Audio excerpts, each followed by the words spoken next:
अस्सलामुअलैकुम dear students. ये chapter number 3 का शॉर्ट क्वेश्चन नंबर 5 है। एक बिल्डिंग है बहुत ऊंची, उसके ऊपर एक आदमी खड़ा है।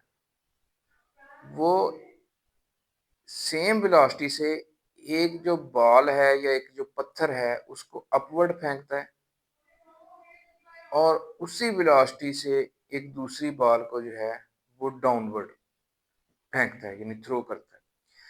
यानी जो पत्थर ऊपर को थ्रो किया गया उसकी भी इनिशियल वेलोसिटी उतनी है और जो पत्थर नीचे को थ्रो किया गया उसकी भी इनिशियल वेलोसिटी उतनी ही है। क्वेश्चन ये है कि जब ये ग्राउंड को जाके हिट करेगा, ठीक है, दोनों पत्थर, तो किसकी वेलोसिटी जो है वो ज्यादा होगी और किसकी कम होगी। देखें, जो प्रोजेक्टाइल मोशन है उसमें हम किसी चीज को जो है वो जमीन के साथ कोई एंगल बना के जो है वो आपके पास थ्रो करते हैं, या आप उसको स्ट्रेट अपवर्ड जो है वो थ्रो करते हैं।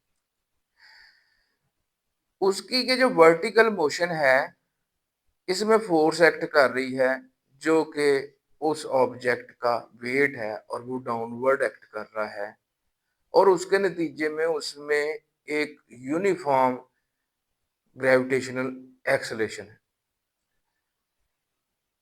अब उसी यूनिफॉर्म एक्सेलरेशन के होते हुए वो ऑब्जेक्ट जो ऊपर को मूव कर रहा है उसकी वेलोसिटी जो है वो डिक्रीज होती है क्योंकि एक्सेलरेशन जो है वो डाउनवर्ड है।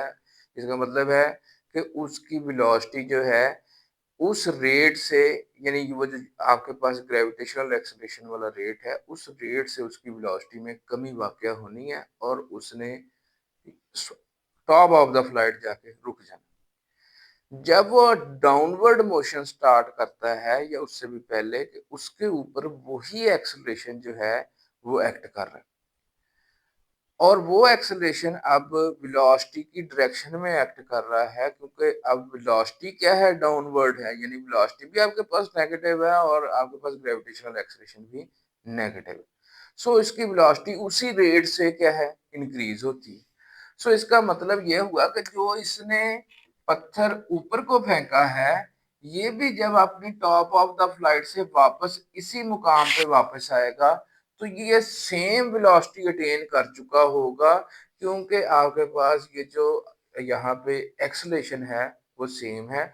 अगर हम नेग्लेक्ट कर दें एयर फ्रिक्शन को तो ये पत्थर भी जब यहाँ पे वापस आएगा, ऊपर जाके टॉप ऑफ फ्लाइट से वापस आएगा तो इस पोजीशन पे इसकी वेलोसिटी वही होगी जो इसकी ऊपर की तरफ जब फेंका है तब वेलोसिटी थी। सो इसका मतलब है कि अगर ये वाला पत्थर कह लें या ये वाला पत्थर कह लें, जब इस पोजीशन से पास आउट हो रहा है नीचे की जानिब तो दोनों की वेलोसिटी क्या है, सेम है। अब दोनों में जो आपके पास एक्सेलरेशन है वो भी सेम है। सो अगर हम एयर फ्रिक्शन को निगलेक्ट कर दें तो ये एट तो ये सेम वेलोसिटी के साथ जमीन से जाके स्ट्राइक करेंगे। Hopefully answered the question. फिर मिलते हैं नेक्स्ट टॉपिक के साथ।